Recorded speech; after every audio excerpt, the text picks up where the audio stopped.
नमस्कार बच्चों, हमारे YouTube चैनल पर आपका स्वागत है। आज हम आपको लेकर आ चुके हैं सामाजिक विज्ञान। सामाजिक विज्ञान में क्या sir ji? The question bank में जो 2019 के द्वितीय सिटिंग में जो क्वेश्चन पूछा था ऑब्जेक्टिव, ठीक ना, क्या पूछा था ऑब्जेक्टिव, उसको हम अभी करवाएंगे। ठीक, आप हो सकता है 2018 वाला पूरा पढ़ लिया, फर्स्ट सेकंड दोनों। अब आगे 19 वाला भी आप हो सकता है कि पढ़ लिया। अब आइए, वो पहला सिटिंग अगर 19 वाला पढ़ लिया, तब आइए आज हम लोग क्लास करेंगे 2019 के जो द्वितीय सिटिंग में जो क्वेश्चन ऑब्जेक्टिव पूछा है सामाजिक विज्ञान में, वो करेंगे। ठीक, चलिए स्टार्ट करते हैं। लेकिन आपसे अनुरोध है कि आप शुरू से लेकर अंत तक क्लास पर बने रहिएगा। ठीक, क्योंकि अगर पता है आप ऑब्जेक्टिव जो पिछले साल जो पूछा है 18 से लेकर 25 तक, अगर आप क्लियर कर लेते हैं जो पूछा गया सामाजिक विज्ञान में, तो आप वहाँ पर बहुत सारा ऑब्जेक्टिव सही बना दीजिएगा। ठीक, कहेंगे जो पूछा जाता क्वेश्चन है तो बहुत ही इंपॉर्टेंट होता है, बार बार वही पूछता है, घूमिया घूमिया के ना ढेर सारा क्वेश्चन वो रहता है। ये देखिए पहला क्वेश्चन कि इनमें से कौन प्राथमिक ऊर्जा नहीं है? विद्युत है जो कि प्राथमिक ऊर्जा नहीं है। नरेगा के अंतर्गत ग्रामीण मजदूरों को साल में कम से कम कितने दिनों के लिए रोजगार की व्यवस्था की गई? था 100 दिनों के लिए। कई दिनों के लिए? था 100 दिनों के लिए किया गया। ब्रह्म समाज की स्थापना किसने किए थे? तो ब्रह्म समाज के जो स्थापना किए थे वो कौन किए थे? तो राजाराम मोहन राय किए थे। ब्रह्म समाज की स्थापना कौन किए थे? तो राजाराम मोहन राय। अगला क्वेश्चन है, काली मिट्टी उपयुक्त है? काली मिट्टी कपास के लिए सबसे बढ़िया उपयुक्त है। इनमें कौन सा सबसे बड़ा राजमार्ग है? तो राजमार्ग संख्या 7 जो सबसे बड़ा है। पीतल बनाया जाता था, पीतल बनाया जाता है तांबा और जस्ता दोनों से। ठीक है, गांधी ने साबरमती आश्रम की स्थापना किस वर्ष की थी? तो 1915 में साबरमती आश्रम की स्थापना किए थे। अगला क्वेश्चन है ये 8 नंबर का, कि इनमें कौन सी प्राकृतिक आपदा नहीं है? तो आतंकवाद है जो कि प्राकृतिक आपदा नहीं, तो आदमी का देन है। यंग यूरोप का संस्थापक कौन थे? तो मेजिनी जी थे। दाल की किस पौष्टिक अंश का स्रोत है? तो प्रोटीन का पौष्टिक अंश का स्रोत है। ग्राम कचहरी का प्रधान कौन होता है? ग्राम कचहरी के जो प्रधान होता है सरपंच होता है। कौन था? सरपंच। भारत में कितने राष्ट्रीयकृत बैंक है? तो 19 गो जो बैंक है भारत में राष्ट्रीयकृत बैंक है। अगला क्वेश्चन है कि 16वीं शताब्दी में महिला सदस्यों की संख्या कितना था? 16वीं लोकसभा में, शताब्दी की बात नहीं है जी, लोकसभा में कितने महिलाओं सदस्य की संख्या थी? तो 65 गो। पटना में गोलघर किस उद्देश्य से बनाया गया था? तो अनाज रखने के लिए बनाया गया था। मानव पूंजी के प्रमुख घटक कौन है? तो मानव पूंजी के प्रमुख घटक सब है, ज्ञान कौशल अनुभव तीनों है। ठीक है, 1977 के लोकसभा के चुनाव में किस दल को स्पष्ट बहुमत मिला था? यानी कि सबसे ज़्यादा बहुमत मिला था? तो जनता पार्टी को सबसे ज़्यादा मिला था 1977 के लोकसभा के चुनाव में।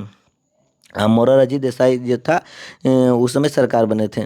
भारत में योजना आयोग का गठन कब किया गया था? तब भारत में जो योजना आयोग का गठन हुआ था 15 मार्च 1950 ईस्वी को योजना आयोग का गठन हुआ था।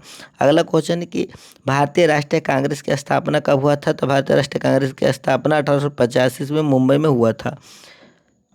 अगला क्वेश्चन है कि नेपा नगर प्रसिद्ध है? तो नेपा नगर जो प्रसिद्ध है अखबारी कागज के लिए प्रसिद्ध है। किसके लिए? तो अखबारी कागज के लिए।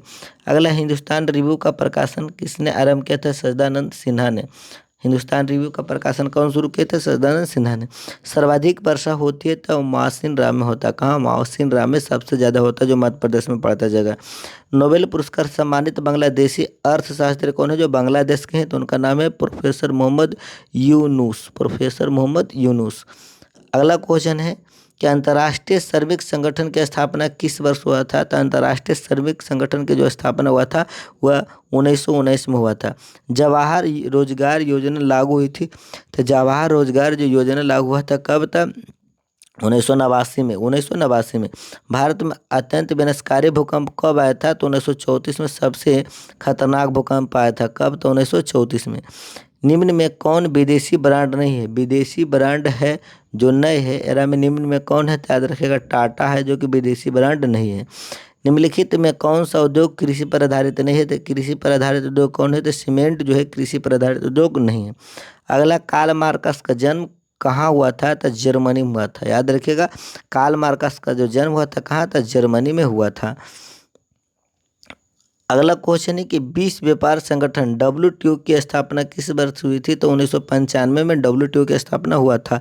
अगला है लोकतंत्र जनता का जनता के द्वारा जनता के लिए शासन, यह कथन किसका है? तो अब्राहम लिंकन बोले थे जनता का जनता के द्वारा जनता के लिए शासन है लोकतंत्र। अगला, झारखंड राज्य का गठन कब हुआ था? तो याद रखेगा झारखंड राज्य का जो गठन हुआ था कब? 15 नवंबर 2000 ईस्वी को हुआ था। अगला, भारत सरकार ने सूचना अधिकार अधिनियम कब पारित किया था? 2005 ईस्वी में सूचना अधिकार अधिनियम पारित किया था। अगला क्वेश्चन है कि यूरोप का मरीज किसे कहा जाता है? तो तुर्की को कहा जाता है। अगला क्वेश्चन है कि सेफ्टी लैंप का आविष्कार किसने किया था? तो सेफ्टी लैंप का आविष्कार हम्फ्री डेवी ने किया था। अगला, मंदार हिल किस जिले में स्थित है? मंदार हिल जो है बांका में स्थित है। कहाँ स्थित है? तो बांका में स्थित है। अगला क्वेश्चन है कि भारतीय जनता पार्टी का चुनाव चिन्ह क्या है? तो कमल छापे जो भारतीय जनता पार्टी का चुनाव चिन्ह है। अगला, 16वीं लोकसभा का चुनाव किस वर्ष हुआ था? तो 2014 में हुआ था। 17वीं लोकसभा चुनाव 2019 में, 18वीं लोकसभा चुनाव 2024 में। ठीक। कागज का आविष्कार किस देश में हुआ था? तो चीन में कागज का आविष्कार हुआ था। कहाँ? तो चीन में। लिचस्वी गणतंत्र भारत के किस राज्य में अवस्थित है? तो याद रखेगा बिहार में। लिचस्वी गणतंत्र कहाँ स्थित है? तो बिहार में। भारत का सबसे बड़ा बंदरगाह कौन है? तो मुंबई। भारत का जो सबसे बड़ा बंदरगाह है वो कौन है? तो मुंबई है। ठीक। तो 40 क्वेश्चन में आप कितना क्वेश्चन का जवाब सही सही जानते थे? इसका जवाब कमेंट बॉक्स में जल्दी से दे दीजिएगा। ठीक। फिर आपसे मिलेंगे अगले क्लास में। आज के लिए बस इतना ही। बाय बाय, टाटा, जय हिंद, वंदे मातरम।